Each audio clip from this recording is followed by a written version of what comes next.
ओम श्री गणेशाय नमः। हरे कृष्णा, राधे राधे।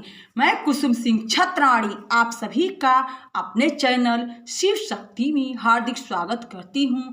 आज मैं आप लोगों को शिव महापुराण के पार्वती खंड के 30वां अध्याय की कथा सुनाने जा रही हूँ। शिव जी का भिक्षुक रूप में हिमाचल और मैना के पास जाकर पार्वती की याचना करना। नारद जी बोले, हे तात, आप धन्य हैं जो कृपा कर इस अद्भुत कथा को आपने मुझे सुनाया। अब कृपा कर आप मुझे यह सुनाइए कि जब शिव जी अपने कैलाश को चले गए तब सर्वमंगला पार्वती ने क्या किया और वह कहाँ गई। हे महामती, वह सब बात आप मुझसे कहिए। ब्रह्मा जी बोले, हे तात, महादेव जी के कैलाश जाने पर पार्वती महादेव महादेव कहती हुई अपने पिता के घर चली गई। तब पार्वती का आगमन सुनकर प्रेम से विह्वल हो हिमालय अपनी पत्नी मैना के साथ विमान पर बैठ स्वागतार्थ आगे आए। पार्वती जी के सब भाई, अनेक संबंधी और पार्वती भी बहुत सी सखियां बड़े हर्ष से जय जयकार करती हुई मांगलिक वस्तुओं को ले आगे आई। नगर में सजावट और उस्वादी की धूम मच गई। इसी समय पार्वती अपने नगर में आई, अपने माता पिता के दर्शन किए, हर्षित हो उन्हें प्रणाम किया। माता पिता ने पार्वती को संपूर्ण आशीर्वाद देकर अपनी गोद में बिठा लिया। फिर हे पुत्री ऐसा कहकर रोने लगे।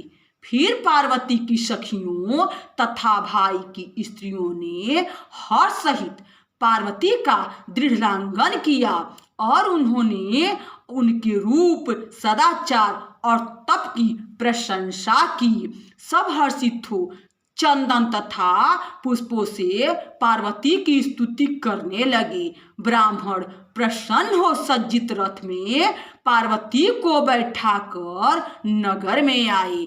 घर पर पार्वती की सखियों, अन्य स्त्रियों तथा जो उस समय वहां उपस्थित थे उन सब ने बड़े हर्ष से उन्हें घर में प्रवेश कराया। स्त्रियां मंगलाचार करने लगीं और ब्राह्मण आशीर्वाद देने लगे। मैना और हिमालय के हर्ष का अंत न रहा। आज उन्होंने अपने घर को सफल समझा और यह कहा कि कुपुत्र से पुत्री अच्छी है। हे नारद, हिमालय ने तुमको धन्य धन्य कहा। ब्राह्मणों और बंदीजनों को बहुत सा धन दिया, ब्राह्मणों से मांगलिक पाठ करवाया और बड़ा उत्सव मनाया। पार्वती जी अपने भाई बहनों के साथ घर के आंगन में बैठकर वार्तालाप करने लगी। हिमाचल प्रसन्न हो गंगा स्नान करने गए। इसी समय लीला कुशल भगवान शंकर एक अच्छे नट का भेष बना मैना के पास आ प्रांगण में अनेकों प्रकार के नृत्य करते हुए सुमनोहर गीत गाने लगे, श्रृंगी और डमरू बजाने लगे। अनेक प्रकार के बिड़ादी बाजों की ध्वनि की। स्त्री पुरुष दर्शकों की भीड़ लग गई। मेनका सहित सभी लोग मोहित हो गए। शंकर के इस रूप को देखकर पार्वती जी को मूर्छा आ गई, क्योंकि शिव जी का रूप त्रिशूलादि चिन्हों से बड़ा ही मनोहर था। उस समय परम शोभायमान शिव जी प्रसन्न हो यही कह रहे थे कि वर मांगो वर मांगो। पार्वती जी ने मन ही मन शिव जी को प्रणाम कर यह वर मांगा कि आप मेरे पति होवें। शिव जी यह वर देकर फिर नृत्य करने लगे।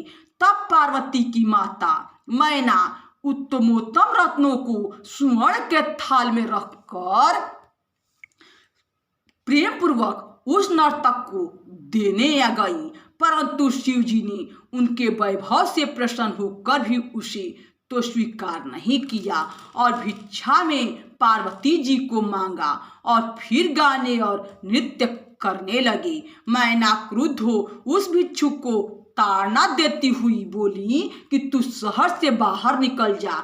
इतने में हिमालय भी गंगा से लौटे तो घर के आंगन में नृत्य करते हुए भिक्षु को देखा और यह सुना कि मैना क्रुद्ध हो उसे बाहर निकालने के लिए नौकरों को आज्ञा दे रही हैं, परंतु अग्नि से दे दीप्यमान उस भिक्षु को कोई बाहर न निकाल सका।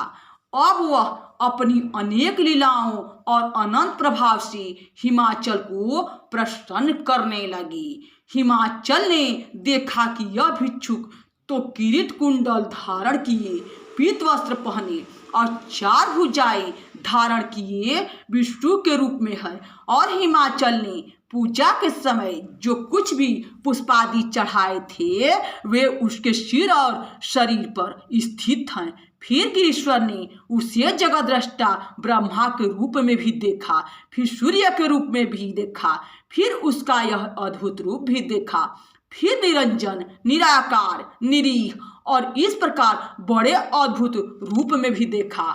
उसी समय उस भिक्षुक ने हिमालय से भगवती दुर्गा की याचना की। शिव माया से मोहित हिमालय ने उसे स्वीकार न किया और भिक्षुक ने दूसरा कुछ ग्रहण भी न किया और फिर अंतर्ध्यान हो गया।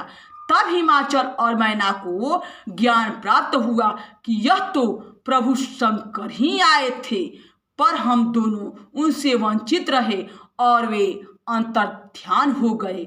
पश्चात उन्होंने विचार कर शिव जी में अपनी दृढ़ भक्ति स्थापित की। यहाँ शिव महापुराण के पार्वती खंड के 30वां अध्याय की कथा समाप्त हुई। बोलो शंकर भगवान की जय। हरे कृष्णा। राधे राधे।